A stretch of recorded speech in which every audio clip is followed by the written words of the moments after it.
Three Musketeers by Alexandre Dumas. Chapter 15.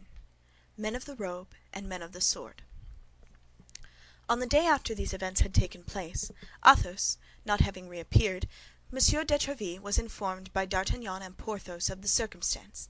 As to Aramis, he had asked for leave of absence for 5 days, and was gone, it was said, to Rouen on family business. Monsieur de Tréville was the father of his soldiers. The lowest or the least known of them, as soon as he assumed the uniform of the company, was as sure of his aid and support as if he had been his own brother. He repaired then instantly to the office of the lieutenant criminel. The officer who commanded the post of the Red Cross was sent for, and by successive inquiries they learned that Athos was then lodged in the Fort l'Evêque. Athos had passed through all the examinations we have seen Bonacieux undergo. We were present at the scene in which the two captives were confronted with each other. Athos, who had till that time said nothing for fear that D'Artagnan, interrupted in his turn, should not have the time necessary, from this moment declared that his name was Athos, and not D'Artagnan. He added that he did not know either Monsieur or Madame Bonacieux, that he had never spoken to one or the other, that he had come, at about 10 o'clock in the evening, to pay a visit to his friend Monsieur d'Artagnan, but that till that hour he had been at Monsieur de Tréville's, where he had dined.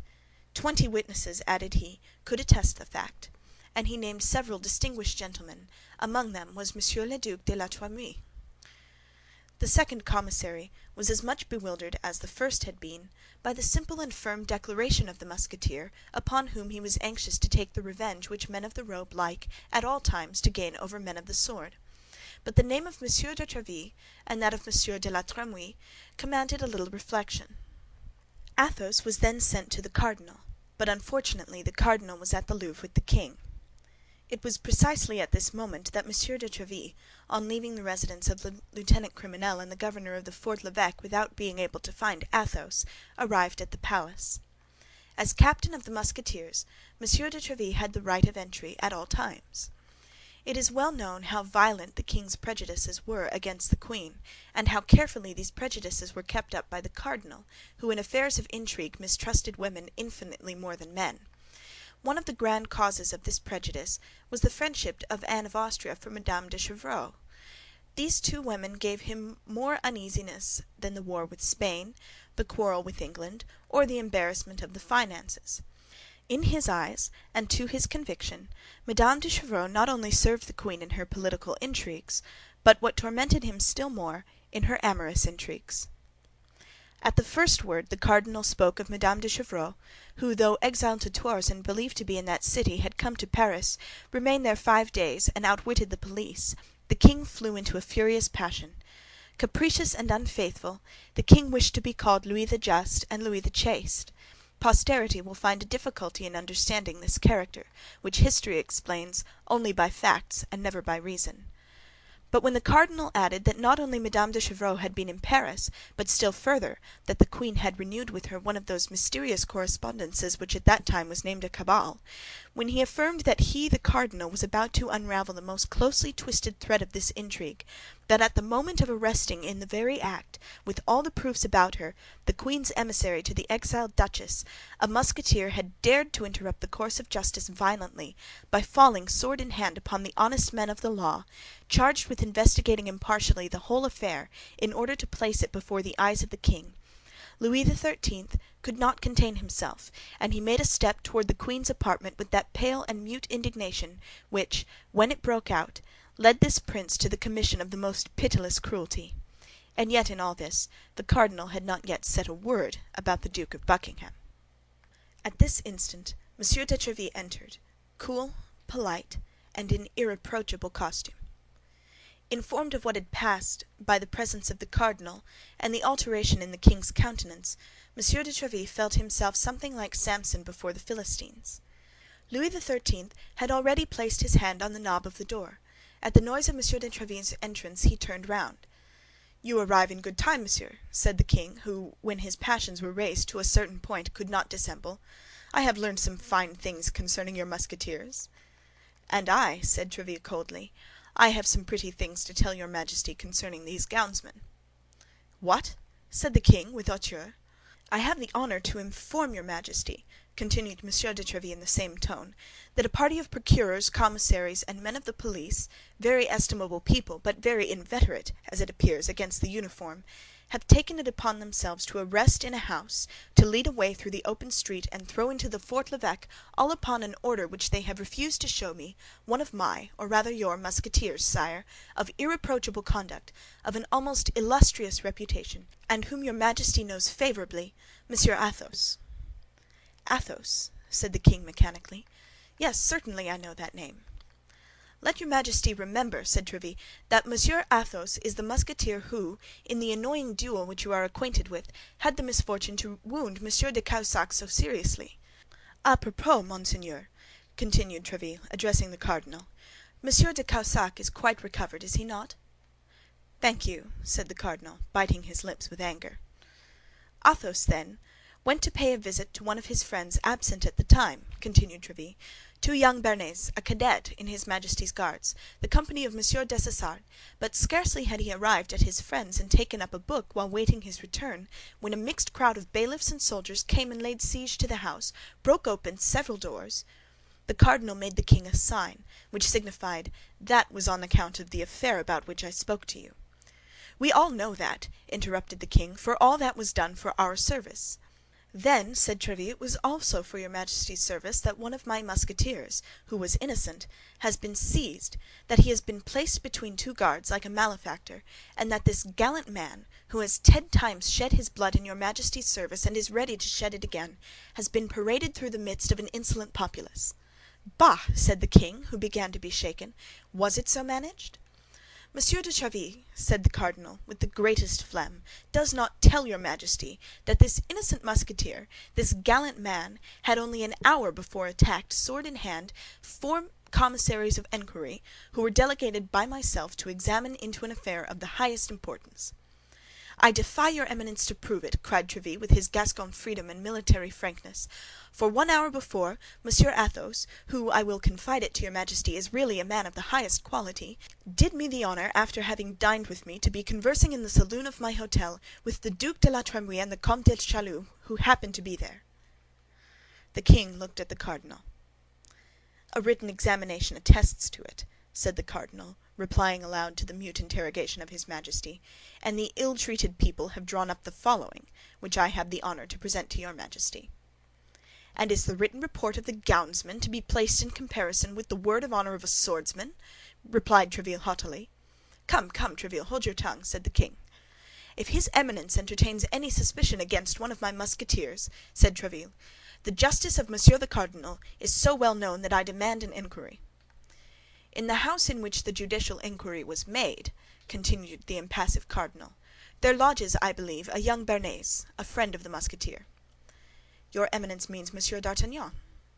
"I mean the young man whom you patronize, Monsieur de Tréville." "Yes, your Eminence, it is the same." "Do you not suspect this young man of having given bad counsel?" "To Athos, a man double his age?" interrupted Tréville. "No, monseigneur. Besides, D'Artagnan passed the evening with me." "Well," said the cardinal, "everybody seems to have passed the evening with you." "Does your Eminence doubt my word?"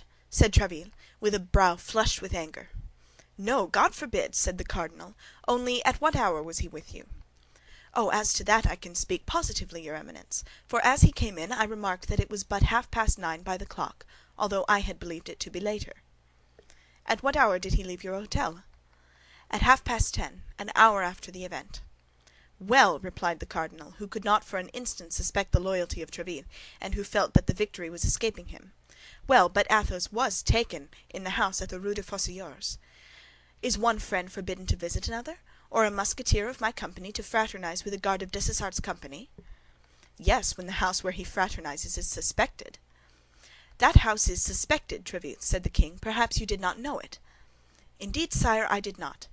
The house may be suspected, but I deny that it is so in the part of it inhabited by my Monsieur d'Artagnan; for I can affirm, sire, if I can believe what he says, that there does not exist a more devoted servant of your Majesty, or a more profound admirer of Monsieur the Cardinal." "Was it not this D'Artagnan who wounded Jussac one day, in that unfortunate encounter which took place near the convent of the Carmes Déchaussés?" asked the king, looking at the cardinal, who colored with vexation. "And the next day Bernajoux?" "Yes, sire, yes, it is the same. Your Majesty has a good memory." "Come, how shall we decide?" said the king. "That concerns your Majesty more than me," said the cardinal. "I should affirm the culpability." "And I deny it," said Tréville. "But his Majesty has judges, and these judges will decide." "That is best," said the king.